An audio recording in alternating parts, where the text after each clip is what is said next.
Mothers day సందర్భంగా అవిరా fertility హాస్పిటల్లో మే 12 నుండి 31 వరకు ఉచిత సంతాన శిబిరం. 37,000 అడుగుల ఎత్తులో ప్రయాణిస్తున్న ఆ విమానంలో ఒక్కసారిగా భారీ కుదుపులు ఏర్పడ్డాయి.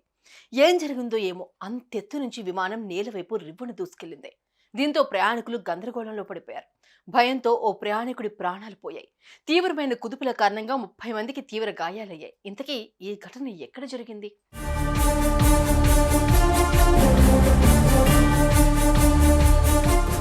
దేశాలు దాటి ప్రయాణం చేయాలంటే విమానం తప్ప మరో మార్గం లేదు. అయితే విమానం ఎక్కి తిరిగి క్షేమంగా దిగేదాకా ఇసుమంతా ఆందోళనగానే ఉంటుంది. అలాంటిది 37,000 అడుగుల ఎత్తులో ప్రయాణిస్తున్న ఆ విమానం తీవ్రమైన కుదుపులకు గురైతే లండన్ నుంచి సింగపూర్ వెళ్తున్న సింగపూర్ ఎయిర్లైన్స్ విమానంలో అదే జరిగింది. విమానం ఆకాశంలోకి చేరిన కొద్ది సమయంలోనే మెల్లగా కుదుపులు ప్రారంభమయ్యాయి. క్రమంగా అవి పెద్దవయ్యాయి. ప్రయాణికులకు ఏం జరుగుతుందో అర్థం కాలేదు. అదే సమయంలో అంతెత్తున ప్రయాణిస్తున్న ఆ విమానం ఉన్నట్టుండి ఎవరో పైనుంచి తోసేసినట్టుగా నేల వైపు రివ్వున దూసుకుపోవడంతో ప్రయాణికులు తమ సీట్ల నుంచి కింద పడిపోయారు. ఒకరి మీద ఒకరు పడిపోయారు. విమానంలో ఉన్న వస్తువులు చెల్లాచెదురయ్యాయి. దీంతో ప్రయాణికులు ప్రాణాల మీద ఆశలు వదిలేసుకున్నారు. దేవుడా రక్షించు అంటూ కొందరు ప్రార్థించడం మొదలుపెట్టారు.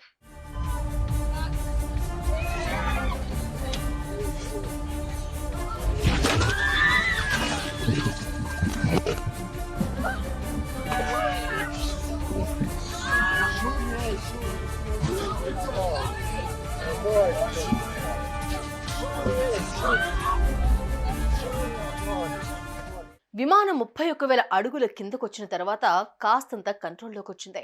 అప్పటికే 30 మందికి పైగా ప్రయాణికులకు తీవ్ర గాయాలయ్యాయి. విమానం పడిపోతుందన్న భయంతోనో లేదంటే కుదుపుల వల్ల తలకు గట్టిగా దెబ్బ తగిలిందన్నది ఇంకా తెలియలేదు. కానీ ఒక ప్రయాణికుడు ప్రాణాలు గాల్లో కలిసిపోయాయి.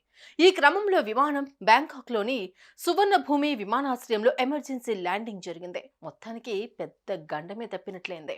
సుమన్ టీవీలో మీ పర్సనల్ అండ్ బిజినెస్ ప్రమోషన్స్ కోసం కింది నెంబర్కి కాంటాక్ట్ చేయండి.